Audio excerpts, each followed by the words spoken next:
Bienvenue dans Pêche Passion. Aujourd'hui, nous évoquons un jour très spécial pour les amoureux de la pêche à la truite, l'ouverture officielle.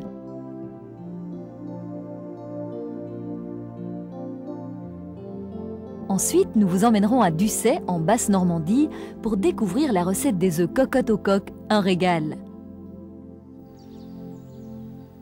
Je suis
artificiel.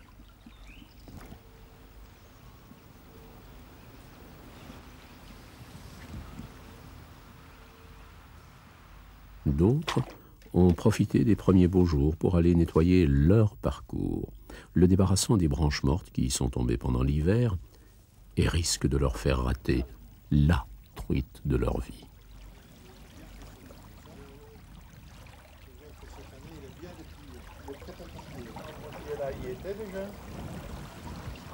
Nous approchons du jour J et de leur hache. Regardez bien les rives désertes de la Marche. Dans peu de temps, ils vont débarquer, la canne entre les dents.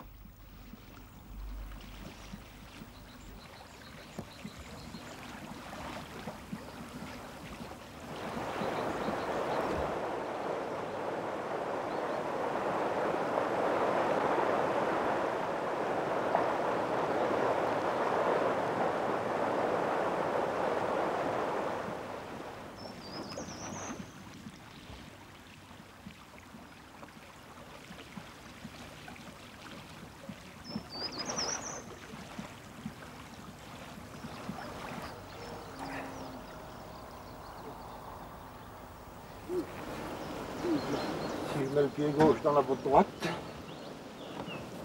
ça risque pas d'aller beaucoup. Nous sommes sur le parcours de l'Amicale des pêcheurs de la Marche, une petite société très sympathique qui gère un joli parcours privé.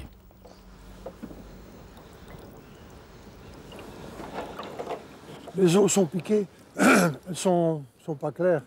Elles ont une teinte un petit peu brune comme ça. C'est bon d'ailleurs ça.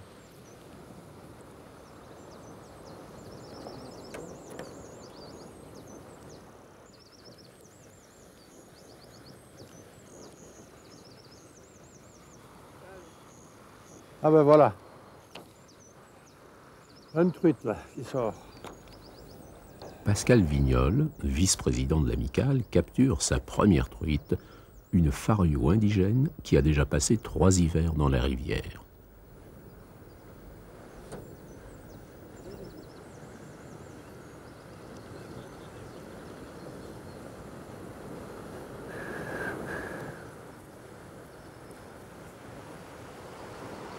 Ah, c'est ce que c'est ça?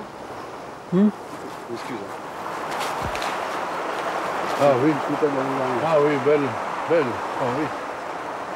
Belle.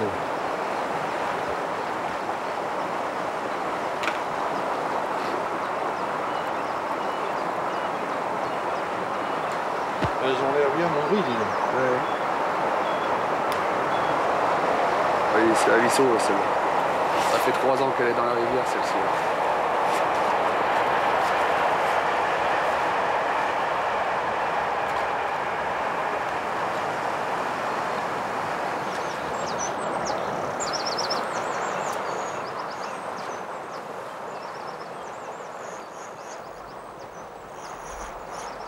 À ce moment de l'année, le verron est pour beaucoup de pêcheurs l'arme de guerre absolue. Une truite là.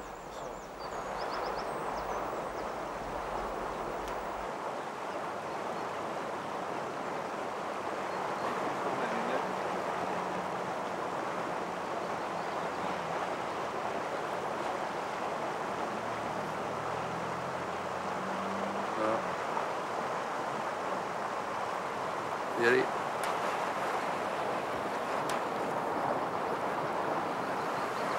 On va descendre un peu.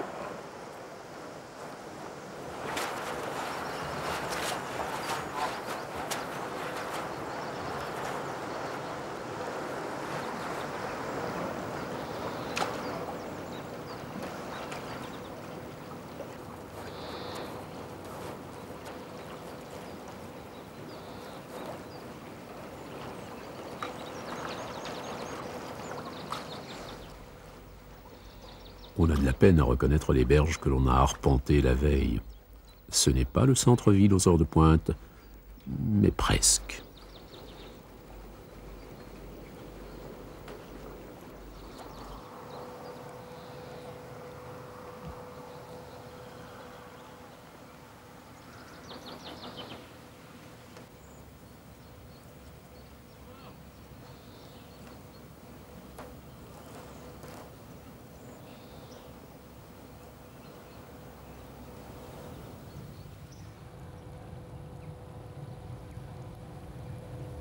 C'est souvent comme ça le jour de l'ouverture. Tout le monde se précipite à l'aube et puis, total, elle ne mord pas avant 9 h du matin.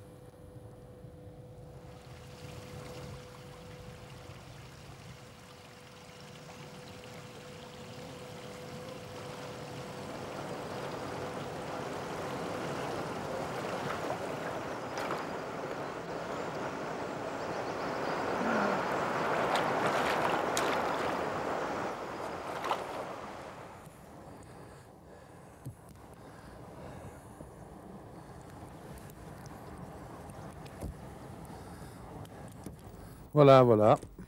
Le bon exemple. Quand on sort une truite blessée, ayant la taille légale, ou même non blessée, mais que l'on a décidé de garder, l'effort à fournir pour abréger ses souffrances en la tuant avant de la ranger dans sa besace n'est pas bien grand. Alors, pourquoi ne pas le faire ?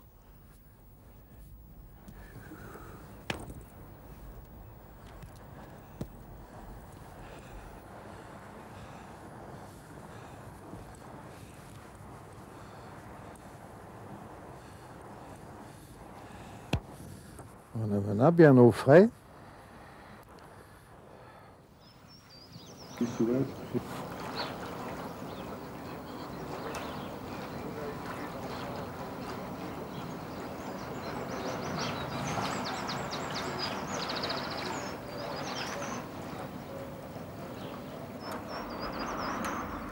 Autre technique qui a la cote en début de saison, la pêche au verre que la truite affectionne tout particulièrement au sortir de l'hiver.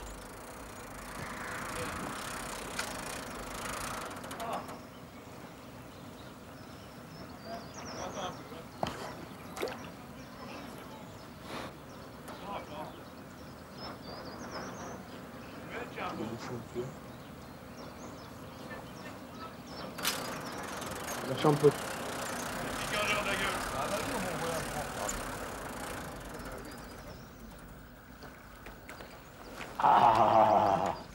Certains, et ce ne sont hélas pas toujours ceux qui prennent le moins de poissons, nous montrent aussi ce qu'il ne faut pas faire. C'est une solution, tu crois que c'est la meilleure, mais c'en est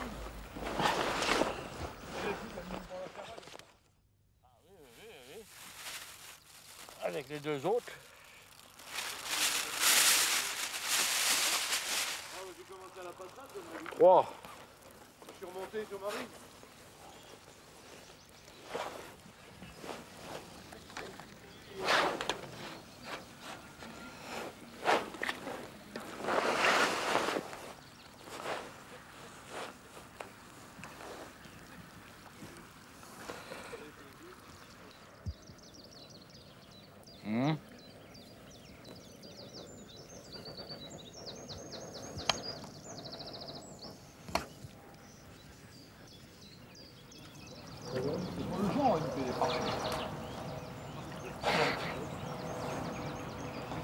Alors, Georges, montre-nous ce que tu sais faire. Mais pas grand chose, Jacques, pas grand chose.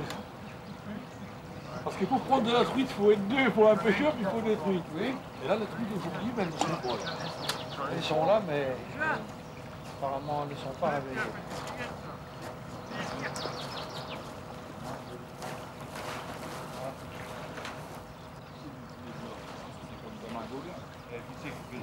Oh, c'est un sérique, moi. Sans doute la première capture de la saison. Du coup, on est si énervé qu'on n'arrive même pas à trouver son dégorgeoir pour décrocher sa truite.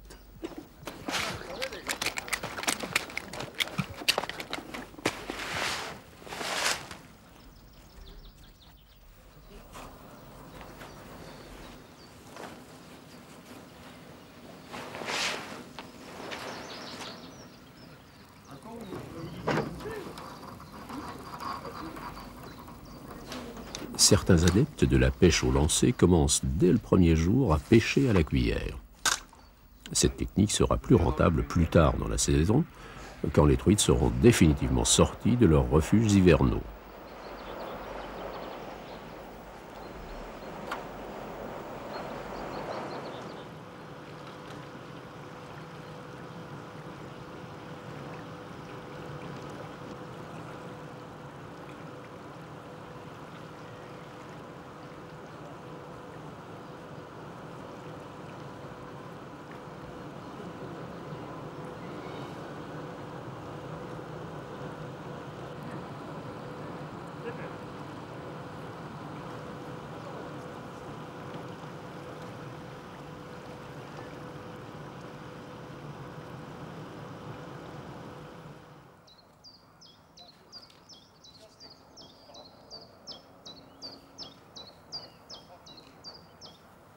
Ouais, c'est un brochet.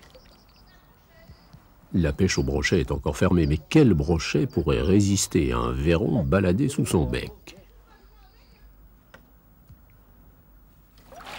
Allez, une saloperie en moins. Quand on capture un brochet dans une rivière de première catégorie, même s'il a moins de 50 cm, la loi prévoit qu'on le sorte et qu'on le tue pour empêcher qu'il ne fasse des dégâts parmi les truites. Il est clair qu'il est interdit de l'emporter avec soi.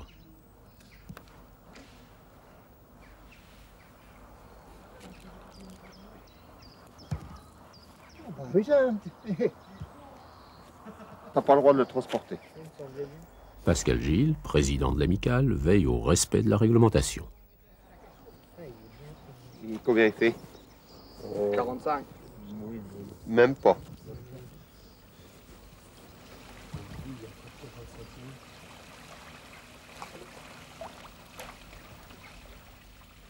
Ce pêcheur pratique canne baissée, ce qui lui permet de promener son verron le plus profondément possible.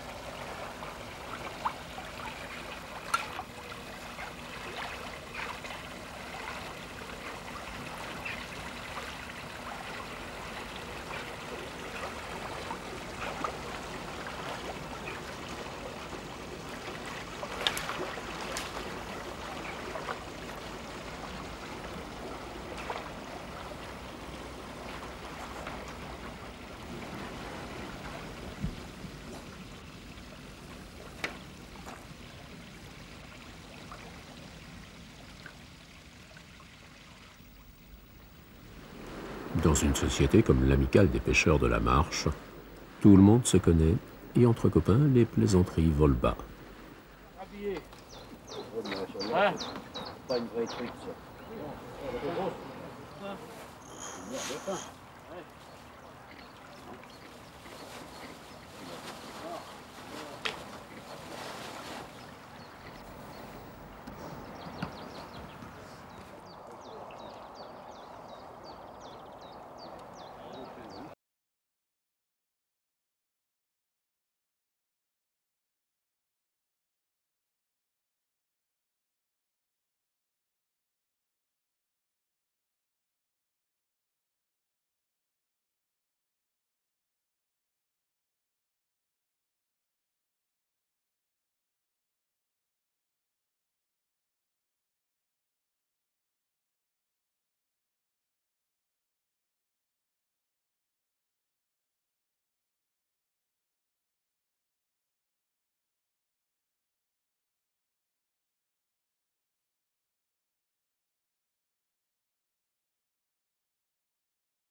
Monsieur Jean-Pierre Gire, l'un des toqués de Normandie, chef de l'auberge de la Célune, nous dévoile une recette facile, succulente et pas chère, les œufs cocottes au coq.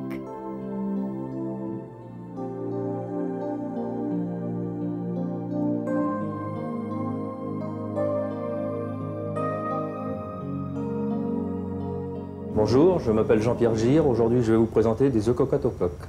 Pour 2 personnes, j'utilise 4 œufs, 300 g de coq, un peu de crème, du beurre, de l'échalote que je vais ciseler. Bon, les coques sont déjà lavées et dégorgées.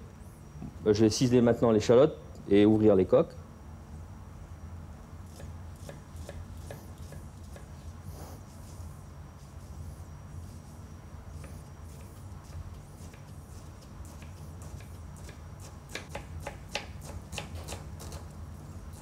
Je mets les coques.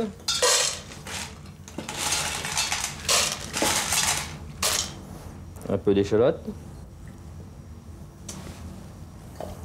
Un peu de vin blanc. Et je vais ouvrir sur feu vif, couvert.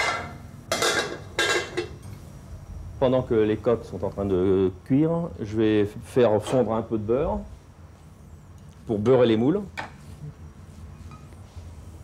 dans lequel je vais incorporer les œufs.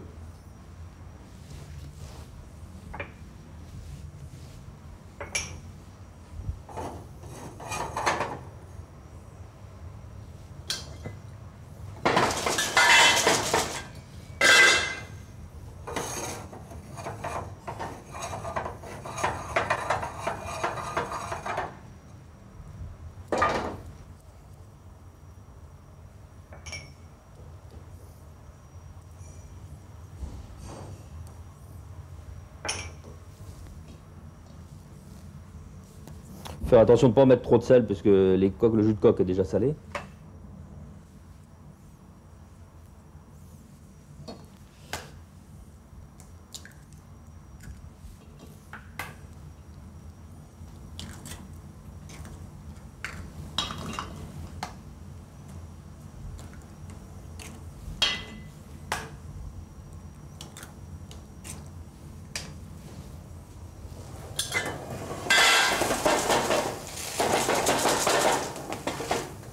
Les coques sont maintenant ouvertes. Je vais les enlever de la casserole.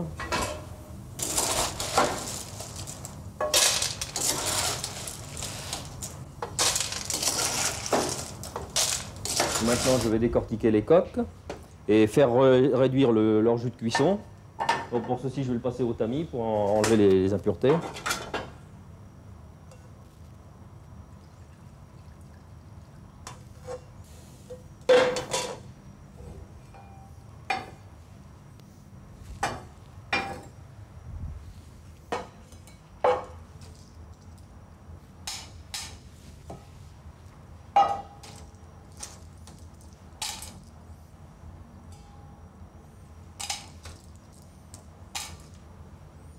Bon, les coques sont décortiquées. Je vais maintenant débarrasser ma table.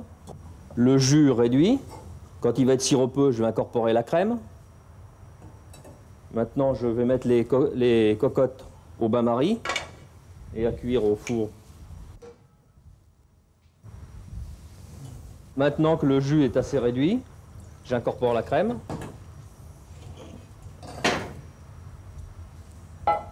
Je vais laisser 4-5 minutes au four les œufs. La réduction va être assez onctueuse, on va incorporer les coques dans la crème.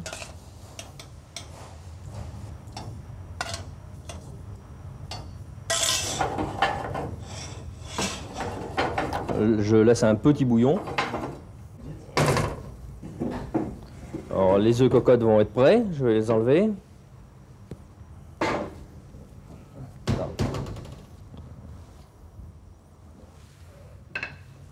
Maintenant, autour des œufs, je vais dresser un cordon de sauce avec les coques.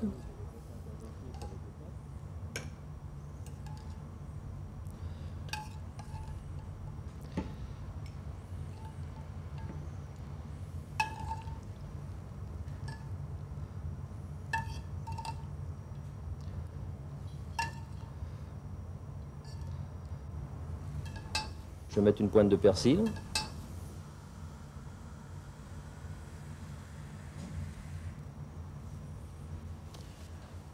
Et nous allons pouvoir le déguster. C'est une entrée simple et agréable. Et pas très chère.